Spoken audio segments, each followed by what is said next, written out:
Welcome everybody to week number 6 of the Oak Farms Premier League. We had a huge week last week, a lot of exciting scores, a lot of teams moving up, a lot of teams moving down, but the GOATs are still hanging on in first place, Larry. Well, they're barely hanging on, and it's getting real tight. Obviously, we're almost about a quarter of the way through the season. The handicap's going to kick in next week of this year's averages, so that's going to change some things. Right now, last week we had probably our best scoring week consistency-wise. Not big 780, 770, but 7 people did break 700 in the league. Yep. We had Mark Pulaski with the 299, 7 279s. So we've had a lot of big scores, and we're looking forward to this week's action. Fred Engels 300. Fred Engels, of course, now very deceiving bowler. Not a high rev rate, very, very accurate. I've seen him bowl like that before. He shot 750 in our Colored Pin Tuesday morning senior tournament about a month ago with the same ball, playing the lanes the same way. It's sort of a lazy roll. You don't really see a lot of revs, but he's extremely accurate, keeps the ball in play. Got some carry the last game. Really at the pocket, I would say 10 out of 12 are solid. Had a couple of shakers. The last one was a shaker. Yeah, but if you're going to get lucky on the last one. That's what makes 300 so wonderful. That was pretty amazing that his son was watching from Pennsylvania. You were in Pennsylvania? No, his son was. Oh, his son was Engels in Pennsylvania. I'm sorry, that's right. You were in Detroit. Yeah, I was. That's all right. We got people traveling everywhere. Oh. Yeah, his son was watching, and I thought that was wonderful. And that's why we're live streaming. We know, especially now in snowbird season, with some of the teams having relatives coming into town or watching them now that they realize we're live streaming on our Lightning Strikes Facebook page. This is becoming a lot of fun for me personally. I'm starting to get a lot of people making comments during our telecast from all around the United States. And again, I want to thank all of you for watching. It's an honor and a privilege to be able to bring bowling onto your laptops and into your living room. I was watching from my room in Detroit on Wednesday. You guys are spectacular, man. You liked it? I did. I enjoyed it. So you were watching in Motown? I was. Did you go see the Temptations play and sing in the Motown Rock or anything? I was going to miss Mark Plasti's 299. I'll tell you, I love Detroit, one of the greatest bowling cities, if not the best, in the 50s, 60s, and 70s. And every time the Pro Bowlers Tour, we'll go there to the Thunder Bowl or Taylor Lanes or Sunnybrook Lanes. I was, of course, with the tour for 22 years. We would go around and hit different bowling centers at night, just watching the classic leagues. What a great time. All right, let's jump into week number 6. Okay, here we go. Team number 10, the Bills won versus Team 18, Audi Fort Myers. 16th place team versus the 4th place team. Well, Audi Fort Myers put on a show, and if you'll notice their score, they bowled fantastic shooting, 28-30. Barry Seitz really bowling great the last 2 games. Had a little eye problem a few weeks ago, went to the hospital. Thank God he's okay. Bowled 7-14, and Ray Stevens consistent. If you'll notice their handicap, they're getting 351 pins. They bowled 28-30, fantastic bowling. And really Joe's Gradado team didn't bowl that bad, but unfortunately 25-40 is not going to win too many points in this league. Not with 90% at 235. No, it's tough. I mean, the first match, Joe Gradado versus Gary Seitz. Gary shot 254 last game to squeak out Cole by what, 6 pins? Yeah, barely got him. Yeah. What's really interesting is Ray Stevens with the sweeper.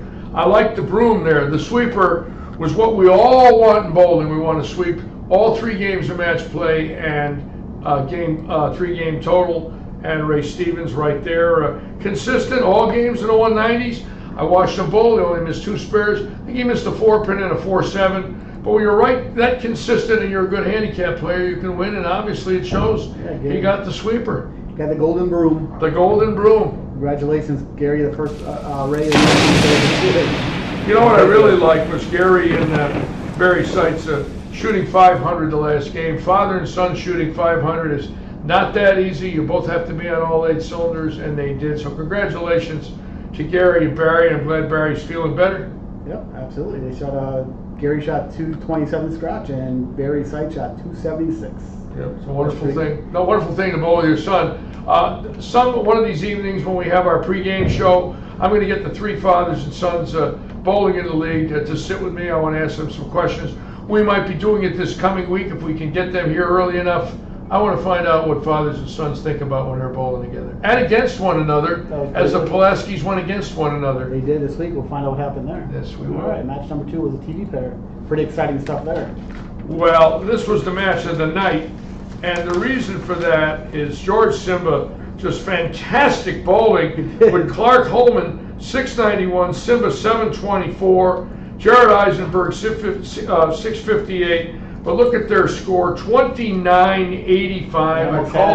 I called the number. We're waiting for 3,000. Great bowling. It launched them into the top 5. But George Simba was fantastic. I want to tell you something. He's a very deceiving bowler. He doesn't look as good as he is. He's good. He can execute. I mean, it was great watching him bowl. I was like, man, that guy's striking every shot. Yes, he did. Got a very heavy rolling ball. He drifts left to right, which is very rare. Most righties today drift right to left. He drifts at least 10 boards left to right. Probably the only bowler in the league with that much drift. Bumps his swing at the top, but he's set up for right up the boards. He's right on that shim line, and he bowled great. He did bowl great. He bowled games of 242, 234, and he bowled games of 248 for 724 scratch. Well, the only way he could lose that last game, I guess, was Freddie Engels shooting 300 at him. Freddie Engels bowling 727, really bowled well. Larry Lippman probably very disappointed. That had to be a long ride home for Larry. I know how serious he takes this game, but we know he'll be back. He'll bowl better than that. Bob Apolloni bowled very well. One game started with the first 5. Bobby Martin struggling, but that's a long season. You know, obviously they're in 18th place. They can only go up. That's the way I look at it.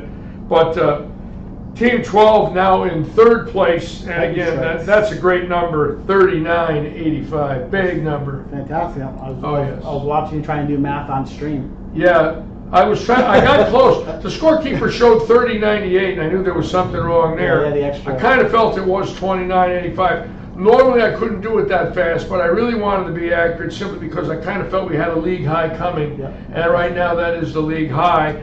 I don't think it'll last. I do believe there's a 3,000, maybe a 3,100 in here. I still think the Ricky Ward team could bowl 3,000 scratch. We'll see. It's a long season. Yeah, it's pretty good on the TV pair. Was Eisenberg's family watching back from Long Island? Yes, Jared was telling me that his family was watching from Long Island. He was telling me where he was from and where he bowled, which is great. I love knowing that many of the people that are transplanted here have family from around the United States that are watching. It's really a thrill to see it and hear it. When somebody's child or somebody's mother and father is watching them bowl 1,000 miles away. That's what makes this live streaming so much fun, is we can bring it into the living room. And we've got so many things planned for the future. We're changing our production every week, slowly but surely. Tom has got all kinds of graphics coming in, better score sheets, better way to read things, understand the league. Tom, you do a great job. I'm honored to be with you. I'm honored to be with you. Well, thank you. It was nice watching Eisenberg. You know, he bowled well in front of the family. He throws the ball well. Deceiving, very deceiving. And up the board, lefty that big. Normally you see him swinging the ball, probably laying it down on 20, going out to 5. He was going 8 to 5, 8 to 6 all night and hit the pocket very well. He did, absolutely. Yes. Yep, and Clark got the Golden Broom 2 award. He swept Larry, poor Larry Lippman, struggling lately. Yeah, Larry just shocked me. I didn't think he'd bowl that bad. You know, he is averaging 189, but he'll be back. But Clark Holloman really bowling well with 691. He did, he bowled great. And he got the sweep broom. It's wonderful when they get the sweep broom. That's right, a Golden Broom. The Golden Broom. All right, the next match was match number 3, which is team number 22, Tick Transport, against team number 14, the Ricky Ward team, Fig Jam Alert, 14 to 10. Well, Ricky's struggling in game 2. The transition game's got him a few times this year. You can see that 165 in the middle. Very unlike Ricky, but they are a little tricky in game 2. Dave Stouffer coming up with 702. Alshire 653 as far as I'm concerned, below par for him. Lee Ratson 694, most definitely a shot at 230 for the year. Ricky 587. 2636 is really a good scratch score, but with only 117 pins handicap, they got smacked by Tick Transport, who has not bowled well all year, and right now that's the most they ever took in one night is 14. So as you can see, they took 20 against they took 20 against the stupid corners team, 20 to 4, when they shot like 1900 to. Oh, they did. I'm sorry, I didn't realize that. Yeah. Thanks for the correction. No worries. But Tick Transport coming back 14 to 10, beating the great The greatest team I've ever seen in Southwest Florida, in my opinion, Careful. is the Ward Ratchet and All-Star Stouffer team. For a 4-man team, you got the man that beat Norm Duke, a world record holder, a 6-time PBA champion, an Ice Water League. That's a strong team. Careful. But they lost. That's what happens. 90% at 235. As you can see, a superstar team got beat, and that's why we love the league the way it's set up. It was ingenious to go 90% at 235 to even it out. I really didn't know much about it, but now that I've seen it for 6 weeks, it's obvious it works. Absolutely. We're happy that they're bowling in this league, a team. Preston had a bailout game 3 shoot 234 to get 600. Janeski, Jakansky beat us Alshire 3-1. Lee steady every week 690 plus, and we got Stouffer and led the way with 702 with a 269 game. And Ricky Ward struggling. Ricky Ward 211 high. I think there was a little bit of pressure on Rick on Tuesday. It was just announced that he became our pro shop manager, Chuck Rucker, our president of operations. So I think Ricky was just a little overwhelmed with all the excitement. He really wanted the job. He's now got it, and what a job he's doing. The pro shop doesn't look the same. I walked in there tonight. It looks like a different pro shop. I almost walked by. And he's so proud and happy. And we are honored to have Ricky running our store for us here. It is now owned by Lightning Strikes. It is owned by Robert Eddy. That's correct. He bought the pro shop.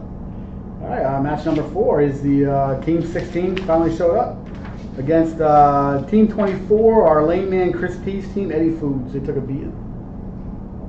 Chris Peace struggling with 588 after bowling 741 2 weeks ago. Jerry Lake 585. Greg Lindsay coming on a little bit with 651. Joe Ponzio with 634, got 3-1. But the team is just not clicking on all cylinders, and that's really what you have to do in this league. And the team with Dennis Rigger, Josh Brown, Rob Thorne, and JJ Feather. JJ having a good night and got the sweep, beating Jerry Lake, which is not that easy to do, incidentally. And Rob Thorne taking 3, and Rigger and Brown going 2-2, or 1-3 and 2-2. Pretty good night, 18 points. I like an 18-point win. I think if you could dial that in and take it. Especially they've been struggling the last few weeks, so it's nice to see them pop a big series nice together. to see. Nice to see Dennis pull good the last 2. Still struggling after last week. Started with 163, came back 215, 212 to get 2 wins, and that's very important. Plus, he showed me his toolbox. Well, he could have had 3 wins. He lost to Greg Lindsay, beat him 699 to 698. Whoa, I didn't see that. 1 pin. That's always tough. That's always tough. Dennis just bought a $32,000 toolbox, so I asked him if it was diesel powered. Did you see pictures of that toolbox? The green thing? I've never seen anything like it in my life. It is a $32,000 toolbox. Needs help. Yes, I understand. He has an addiction. All right. For toolboxes. That's it. Rob Thorbold well shot 637 scratch. Rob Thorbold well took 3-1 and almost won that second game. 211 to 208 would have got the broom. I like the golden broom. That's it. I like. Did you put that in there? I did. JJ. You know, if you were scorekeeping when I was on tour, you would have had that next to my name every week. You know. You sweeping everybody? Oh, I used to beat the best that ever lived. That's why I ended up being a bus driver. Smart. Very smart. All right, happy that JJ Feather's back. JJ Feather bowling well, does a lot of practicing, went to Thumbless, and had a good night. Very respectable night, got the broom. Won with 167 and got 203. I'm sure he wasn't too proud about that one. But 247, 237 is where he wants to be. Good set overall. Absolutely. I'm happy for him. I am too. All right, match number 5 is I'm glad to see Roy Paris is back a little bit. Roy Parrish really struggling a few weeks ago at 460. Wasn't feeling well, came back, bowled very well, 258 in the middle. Really 3 good games. But Ron Richter bowled very well, shooting 757, 771 with handicap. Billy Morgan, 659, a decent night for Billy. Andy Cox really struggling, 0-4. I'm waiting for that team to bowl a lot better. I think it's a much better team. But they just haven't got it going yet. And of course, Roy Parrish, Brian Copeland, and Matt Hodgman. Matt got the broom. Matt got the broom 609, 678 against Andy Cox.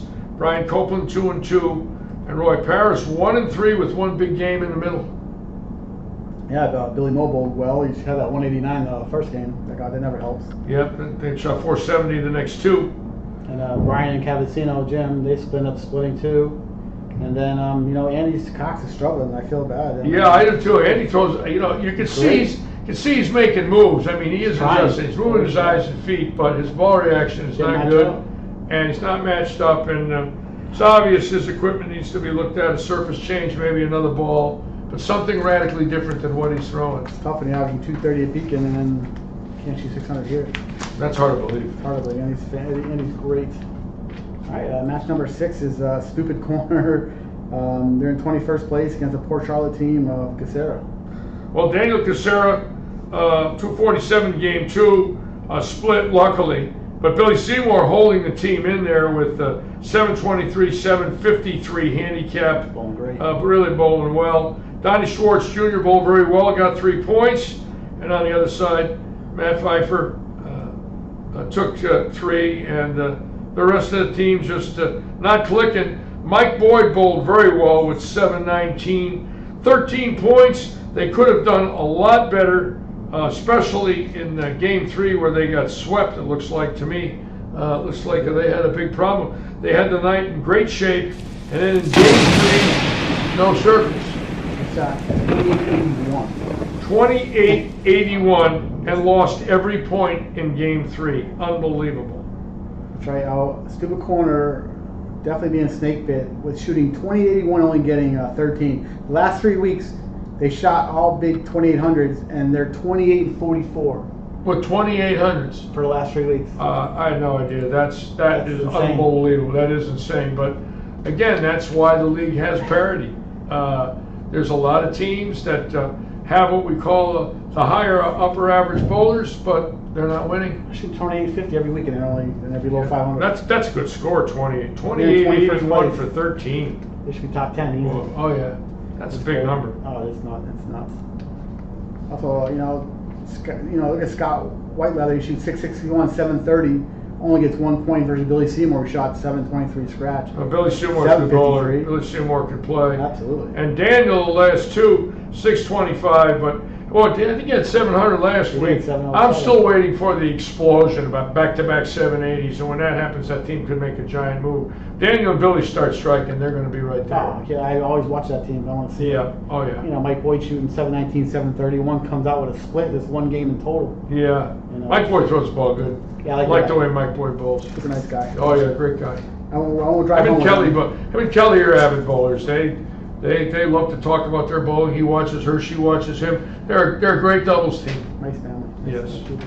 Very nice people. I'm very lucky to be here. Yes. All right, match number 7 is Hockey Baby. This is Scott McDonald's team, which shot 796 a couple weeks ago against the Goats, who are still in first place. They're bowling bad the last 2 weeks. They took 8 and 10, but they're still holding on, which they got to be relieved about. If my team only took 8 1 week and 10 the next, and we didn't drop out of first, I'd say thank you. Now we know we can win, because if we can have 2 bad weeks and be carried by the other 4 or 5, that's a winning team. That's how you do it. That's exactly how you do it. Look what they did the first game. They got a sweeper the first game with 956, and the second game they got swept with 748. From 956 to 748, and look at the scores. The second game for the first 3 bowlers: 113, 156, and 148. Unbelievable, considering the first game they went 192, 223, 194. Second game transition just had to totally confuse them. It's obvious they got lost. They did. And Jay only shot 202 the second game, so the whole team was struggling in that game. Yeah, Jay led the team with 625. And Anthony Ivanchek, Chris Ubik, Bob MacGyver, and Scott McDonald. Scott's a monster. He is. Full very consistent. 26.03 to get 14 points. Ouch. And 28.80 got 14 points the previous team. It's also luck of the draw, obviously. You catch the right team on the wrong night, you can bowl bad and win. They're catching the right team on the wrong night every week, it seems. All right, team number 8 is the second place team, which is Hamilton's team, Team 23, Brightview Financial, against Big B Bowling, top 10 teams. Well, this was a dogfight. If you'll notice, Toplin struggling in game 1, Hilton struggling in game 1, Carlton game 1. They get swept, so right out of the chute, they know they can bowl well, and they just get their brains beat in game 1. Game 2, they came back. In Game 3, they won 3 out of 4. Luckily, they had fairly good games in Game 2 and Game 3. It could have been a catastrophic night.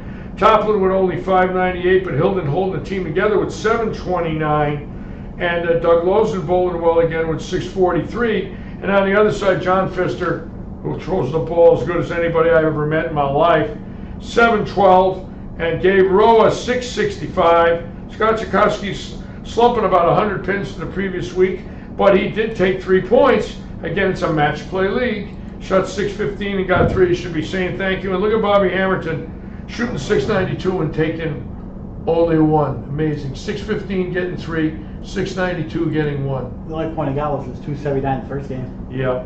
And bowling Robert Hilton isn't exactly an easy task. Exactly. No, it's 14 to 10. 2 big powerhouses in the league. Yep. Going head to head. This round's coming up soon. That'll be exciting. That's going to be exciting. Is that next week? In the week after. 2 weeks. 9th week. Week 9 for the position round. So we'll probably put the cameras on that pair. Yeah, I'd like to see us on 1 and 2. 2, yeah. And then we catch the back end on one side and Catch 3 1, and 2, 4 on the 3, other. Or Maybe we catch 5 and 6. could flick it so 1 and 2 are to the left, 3 and 4 in the middle, and 5 and 6, and get the top 6 teams depending on where we put the cameras, right? Yeah, we'll figure it out.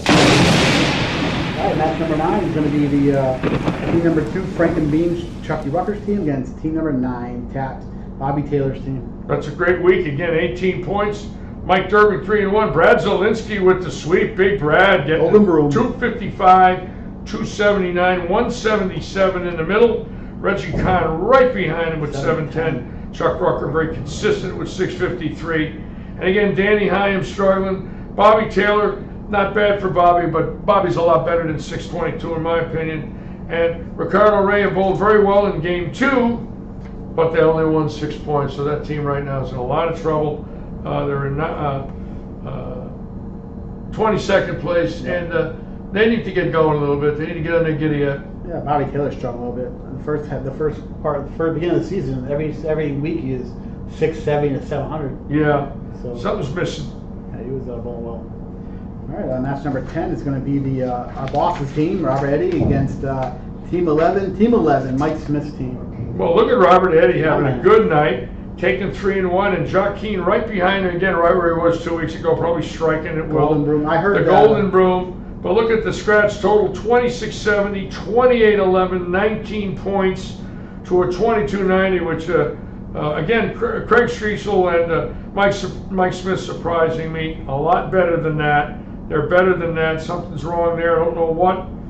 But knowing those guys, as hard as they bowl, they'll figure it out. But only taking 5 points. It's obvious they're getting fooled out there with the condition and equipment, and they're just not clicking. Mike Smith that first week, 760, and nothing since.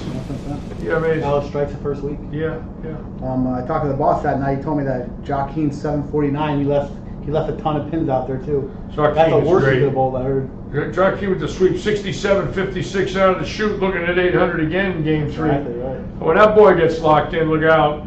And Robert bowling very well, 592, he'll take it. 715 with handicap. And of course, John Rakowski, who does not like the shot 279 the first game, and in the next two, 195, 202. So it's obvious John's getting fooled, can't quite get lined up. And I know when he does, he'll be on a mission. He's my pick for $8.99 this year, so you $8.99 better start striking. for 4 or 3. John for 2. Oh, that's what I thought. Oh man, With handicap. John will get on. All right, match 11. This is going to be team number 6, Lude, who's in 12th place against our favorite team, team number 13, Rolling Thunder, Herd's team, in last place.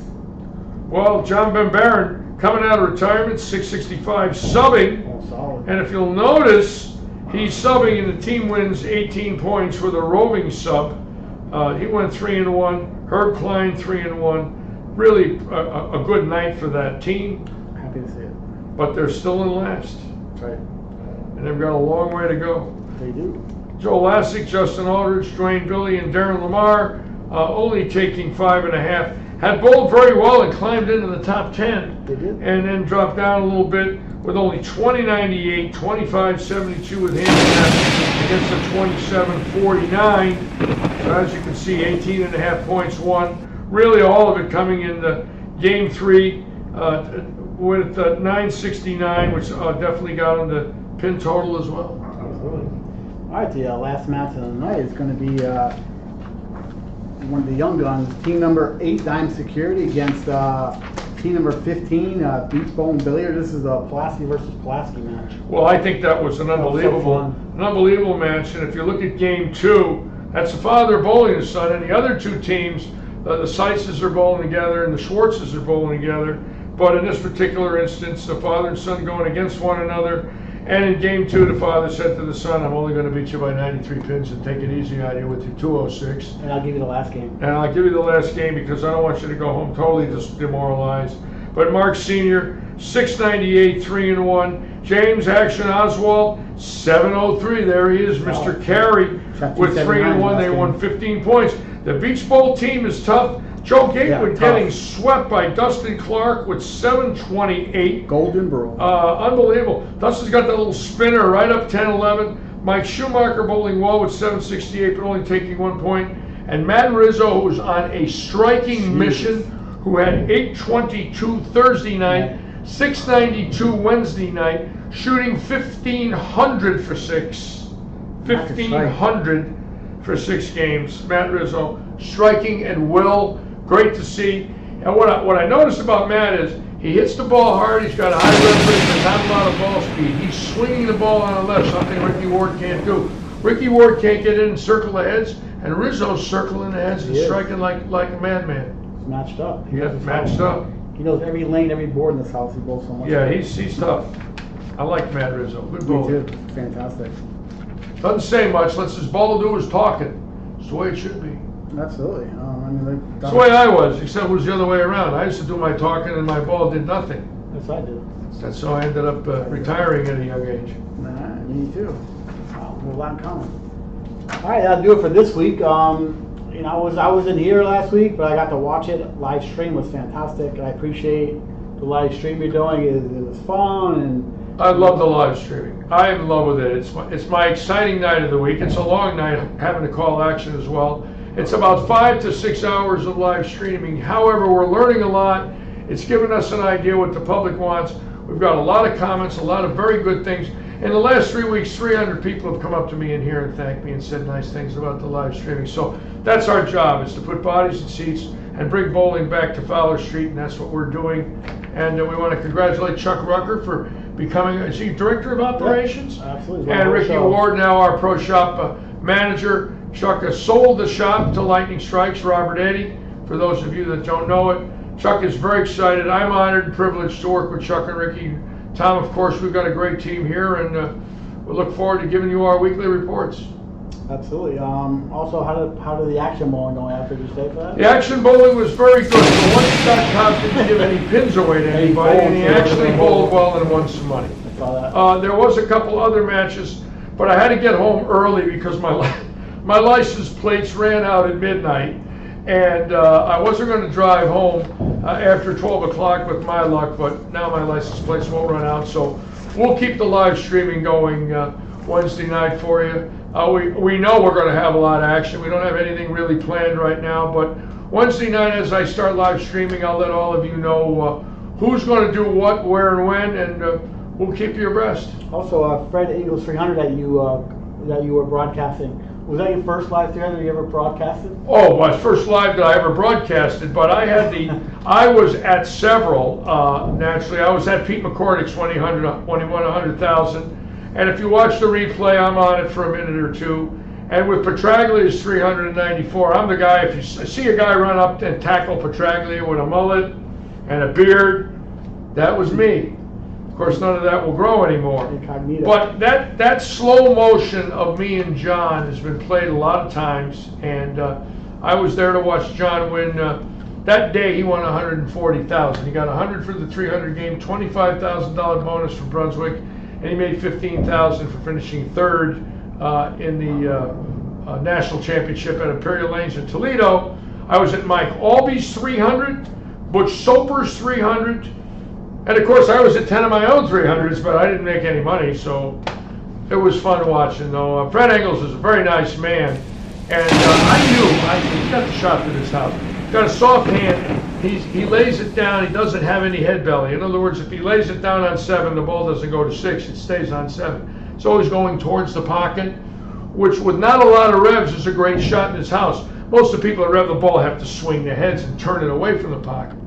And he's very accurate and very deceiving. He is a very good bowler. Didn't surprise me in the least that he would shoot 300. I was happy his son got to see it. Yeah, he was telling me his son was in Pennsylvania. That made me That's happy. got to be unbelievable. I mean, the whole night. Yeah, me That's too. why we do this. That's why we're up here till midnight, 1 o'clock in the morning. And doing Yeah, this it's stuff. tiring. Thursday mornings has been tough for me. I'll tell you me right too. now. It'd be worth Thursday 7. mornings are a little shaky. As a matter of fact, I didn't come into work Thursday. I wasn't feeling well. The last 2 Thursdays I got home at 1. However, it's not about me. It's about the bowling. Absolutely. Our bowlers. All I can say is it's an honor and privilege to be part of this new team here at Lightning Strikes. Doing this for the bowlers. That's all I Yes, really we wanted are. to I love it. do. Me too. It's fun. Now people can listen to me talk for 5 straight hours too. I'm sure a lot of you just love that. All right. Thank God for the mute button, I guess.